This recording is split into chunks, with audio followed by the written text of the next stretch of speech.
अस्सलाम वालेकुम student, my name is Tariq Hussain Bilal.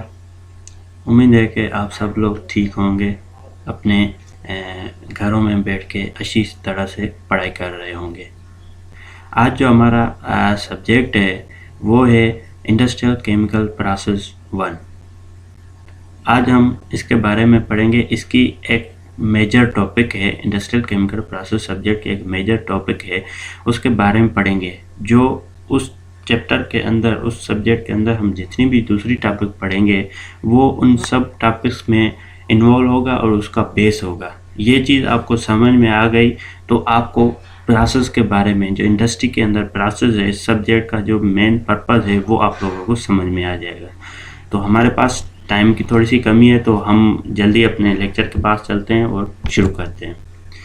तो स्टूडेंट, जो आज हमारी जो टॉपिक है वो है unit operation and unit process. ये इंडस्ट्रियल केमिकल प्रोसेस सब्जेक्ट के अंदर बहुत ही इम्पॉर्टेंट टॉपिक होती है, unit operation and unit process.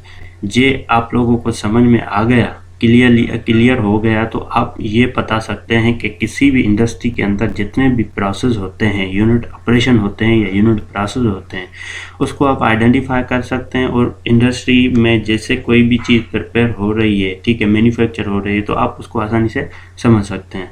तो हम चलते हैं अपने टॉपिक के पास। हमारी जो पहली हम इसमें सबसे पहले जो हम यूनिट ऑपरेशन और यूनिट प्रोसेस पढ़ने से पहले सबसे पहले हमें समझना चाहिए कि फिज़िकल एंड केमिकल चेंज, क्योंकि ये चीज़ आपको समझ में आ गई तो आपको आगे सारी चीज़ें समझ में आ जाएंगी।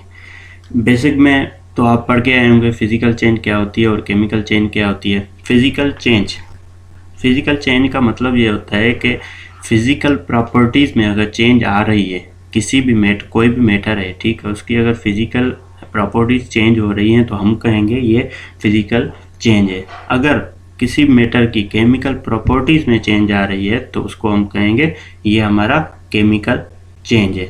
इसको फर्दर समझने के लिए मैं आप लोगों को आगे बताऊंगा कि फिज़िकल प्रॉपर्टीज़ और केमिकल प्रॉपर्टीज़ क्या होती हैं, ठीक है, फिर आपको जल्दी समझ में आ जाएगा। तो ये है फिज़िकल प्रॉपर्टीज़।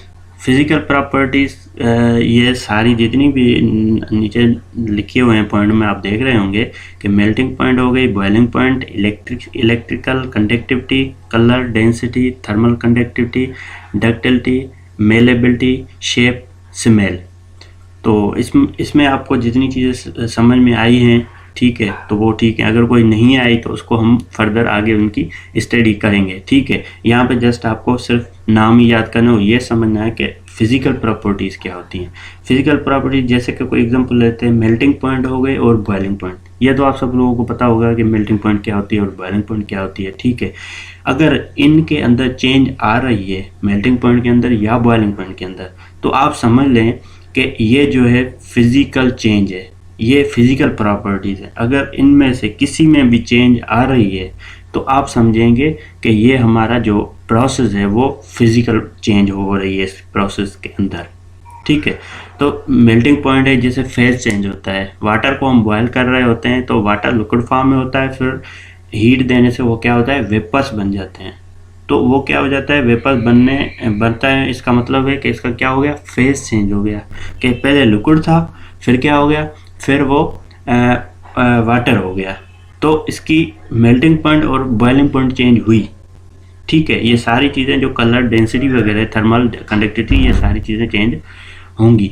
ये चेंज हो गई तो इसी वजह से ये इसको हम कहेंगे कि ये हमारी फिज़िकल प्रॉपर्टीज़ होती हैं। उसके बाद हम चलते हैं केमिकल प्रॉपर्टीज़ कौन सी होती हैं। केमिकल प्रॉपर्टीज़ वो होती हैं जो कंपोजिशन, जो मैटर है उसकी केमिकल कंपोजिशन उस सब्सटेंस को चेंज कर दे, ठीक है। उसके जो इलेक्ट्रॉन हैं, उसका जो स्ट्रक्चर है, उसके अंदर चेंज आ जाए तो हम उसको कहेंगे ये केमिकल प्रॉपर्टी चेंज हो रही हैं, ठीक है। जैसे लिखा हुआ है कि type of change matter can undergo the chemical composition of substance changes, the arrangement of its atom changes. तो उसकी अरेंजमेंट चेंज होगी।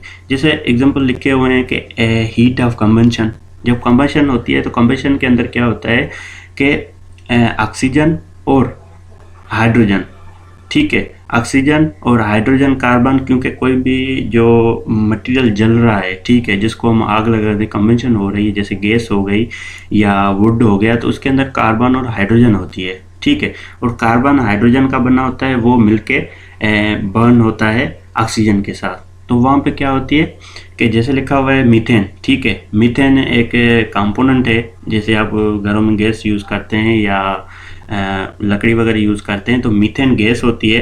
तो वो क्या करती है, 2 मॉलिक्यूल वाटर से मिलके CO2 और वाटर बनाता है, ठीक है। वाटर इसकी बाय प्रोडक्ट है, CO2 जो धुआं निकल रहा होता है, हम उसको CO2 कहते हैं, ठीक है। तो ये देखें यहाँ पे क्या हुआ कि इसकी जो फिजिकल चेंज है, इसके एटम्स के अंदर इसके इलेक्ट्रॉन और प्रोटॉन जो है एटम के अंदर, उसमें चेंजिंग आ रही है। तो ये इसको हम कहेंगे फिजिकल चेंज, ठीक है। हीट ऑफ कन्वेंशन, ठीक है, ज़्यादा कन्वेंशन होती है तो ज़्यादा हीट निकलती है। उसके बाद pH वैल्यू हो गया, ऑक्सीडेशन। ये चीज़ें आपको अगर समझ में नहीं आ रही ना तो आगे पढ़ेंगे आप, इसमें कोई मतलब परेशानी वाली बात नहीं होती है। उसके बाद फ्लेमेबिलिटी होती है, रिएक्शन आफ्टर अदर केमिकल्स होता है, ठीक है। तो ये चीज़ें आपको समझ में आनी चाहिए कि केमिकल चेंज क्या होती है, फिजिकल चेंज। ये चीज़ें आपको समझ में आ गई तो यूनिट प्रोसेस और यूनिट ऑपरेशन समझ में इजीली आ जाएगा, कोई मसला नहीं होता, ठीक है। तो अब हम आते हैं यूनिट ऑपरेशन के ऊपर। यूनिट ऑपरेशन क्या होता है? यूनिट ऑपरेशन इंडस्ट्री के अंदर, इंडस्ट्री कोई भी इंडस्ट्री होती है ना, वो यूनिट ऑपरेशन और यूनिट प्रोसेस से मिलके बनती है। उसके अंदर यूनिट ऑपरेशन भी होते हैं, यूनिट प्रोसेस भी होते हैं, ठीक है। तो उसके बगैर कोई भी इंडस्ट्री, कोई भी चीज़ नहीं बनती, ठीक है। तो हम पढ़ेंगे यूनिट ऑपरेशन। यूनिट ऑपरेशन क्या होते हैं? यूनिट ऑपरेशन वो ऑपरेशन होते हैं, वो प्रोसेस होते हैं इंडस्ट्री के अंदर जिनके अंदर फिजिकल चेंज हो, ठीक है। फिजिकल चेंज हो या केमिकल ट्रांसफॉर्मेशन, जिसको मास ट्रांसफर भी कहते हैं, ठीक है। सिर्फ फिजिकल चेंज आ जाए। मैंने आपको पहले पीछे बताया कि फिजिकल चेंज क्या होती है। फिजिकल चेंज का मतलब ये होता है कि जो फिजिकल प्रॉपर्टीज़ हैं वो चेंज हो जाए मैटर की, ठीक है, जैसे हमने पीछे डिस्कस की।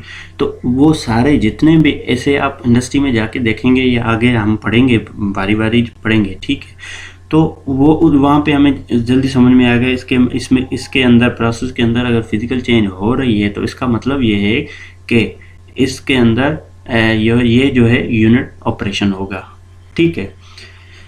उसके बाद लिखा हुआ है कि every industry has group of unit operation unit process, वो मैंने आपको बता दिया पहले। तो यहाँ पे एग्जांपल लिखे हुए हैं कि हीट ट्रांसफ़र हो गया, ठीक है। गर्मी का, हीट का एक जगह से दूसरी जगह ट्रांसफ़र होना, ये भी हमारा यूनिट ऑपरेशन मतलब फिजिकल चेंज हो गई। एवापोरेशन, ये heat operation, heat transfer, evaporation, humidification, gas absorption, solvent extraction, absorption, ये जो है यूनिट ऑपरेशन से, ये हम आगे चल के बारी बारी पढ़ेंगे डिटेल में, ठीक है। अभी मैं आपको जस्ट ये बता रहा हूँ कि यूनिट ऑपरेशन किसे कहते हैं और यूनिट प्रोसेस किसे कहते हैं, ठीक है। तो ये जितने भी इधर लिखे हुए हैं ना, heat transfer, evaporation, humidification, absorption, solvent extraction, ये सारे जो हैं इसके अंदर क्या होती है? फिजिकल चेंज होती है, ठीक है। जितने आपको पता है तो वो आप समझ सकते हैं। जैसे कि मैं एग्जांपल के लिए एक लेता हूँ, यहाँ पे लिखा हुआ था एवापोरेशन। एवापोरेशन एक यूनिट प्रोसेस है, क्योंकि एवापोरेशन के अंदर क्या होता है? रूम टेम्परेचर पे वाटर कन्वर्ट होता है वेपर्स के अंदर, तो उसकी क्या हो गई? बॉइलिंग पॉइंट चेंज होती है। वो बॉइलिंग पॉइंट चेंज होती है, ठीक है। मेल्टिंग पॉइंट चेंज होती है, मतलब क्या हुआ? फेज चेंज हुआ। तो इसके अंदर वाटर की कंपोजिशन चेंज नहीं हुई। जब वो लिक्विड फॉर्म में था तब भी HO2 था, जब वो वेपर फॉर्म में चला गया वो तब भी HO2 ही रहेगा। उसके अंदर कोई भी कंपोजिशन के अंदर चेंज नहीं आ रही, ठीक है। तो बाकी प्रोसेस भी हम आगे डिटेल में पढ़ेंगे। फिलहाल आपको यही समझना है कि यूनिट ऑपरेशन क्या होते हैं, ठीक है। यूनिट ऑपरेशन वो प्रोसेस होते हैं इंडस्ट्री के अंदर जिसके अंदर फिजिकल चेंज हो, ओनली फिजिकल चेंज। सब एग्जांपल आपको दिए हुए हैं, ये आपको याद करने होते हैं, क्योंकि एग्ज़ाम के अंदर कहीं भी कोई भी अगर हमसे पूछता है, ठीक है, तो ये बेसिक क्वेश्चन पूछता है इस सब्जेक्ट के अंदर। उसके बाद दूसरे में डिस्टिलेशन हो गई, ड्राइंग हो गई, फिल्ट्रेशन हो गई, फ्लूइडाइजेशन हो गई, मिक्सिंग हो गई, क्रिस्टलाइजेशन हो गई, स्क्रीनिंग हो गई, ये भी हम आगे चल के पढ़ेंगे। उसके बाद हम आ जाते हैं यूनिट प्रोसेस के अंदर। यूनिट प्रोसेस क्या होता है? यूनिट प्रोसेस वो प्रोसेस है जिसके अंदर फिजिकल चेंज हो, केमिकल चेंज नहीं, फिजिकल चेंज मतलब उसके एटम के अंदर जो मॉलिक्यूल्स हैं उसके अंदर चेंज हो जाए, ठीक है। उसके कुछ एग्जांपल दे रहे हुए हैं। कंबशन हो गई, जैसे हमने बनाया कि अगर फिजिकल चेंज का मतलब यही होता है कि फिजिकल जो प्रॉपर्टीज़ हैं वो चेंज हो सब्सटेंस की। तो कंबशन में ऐसे ही होता है, हमने एग्जांपल से समझा पीछे, ठीक है। ऑक्सीडेशन हो गई, रिडक्शन हो गई, loss of electron, gain of electron, oxidation reduction कहते हैं। ऑक्सीडेशन का मतलब होता है लॉस ऑफ इलेक्ट्रॉन, रिडक्शन का मतलब होता है गेन ऑफ इलेक्ट्रॉन। तो ये हमारे केमिकल चेंजेस होती हैं। जिस भी प्रोसेस के अंदर ये चीज़ें चेंज हो रही है तो आप ये समझ लें कि ये जो प्रोसेस है ये यूनिट प्रोसेस है, ठीक है। हाइड्रेशन, डिहाइड्रेशन, वाटर का ऐड करना और वाटर का सेपरेट करना, निकाल देना, ठीक है। ये हमारे यूनिट। उसके जो फर्दर एग्जांपल हैं ये हैं अल्काइनेशन है, कंडेंसेशन है। कंडेंसेशन मतलब जैसे हमने वाटर को हीट किया, ठीक है, फिर उसको हम कन्वर्ट कर रहे हैं वाटर के अंदर, गैसेस फॉर्म से वाटर के अंदर। पॉलीमराइजेशन हो गई, आइसोमरेशन, आयन एक्सचेंज हो गई, नाइट्रेशन हो गई, हेलोजिनेशन हो गई, सल्फोनेशन हो गई, ठीक है। तो ये जो है बेसिक चीज़ें थी इस स्लाइड के अंदर, ये आपको पता होनी चाहिए। इस सब्जेक्ट में हम ये बार बार चीज़ें आएंगी, ठीक है। अभी मैंने आपको इसके नाम बता दिए, एग्जाम्पल बता दिए, जस्ट यूनिट ऑपरेशन और यूनिट प्रोसेस समझने के लिए। तो आप इसको जब अपने हिसाब से इसको स्टडी करेंगे तो आपको ये जल्दी समझ में ईजी है, कोई इतना डिफ़िकल्ट नहीं होता।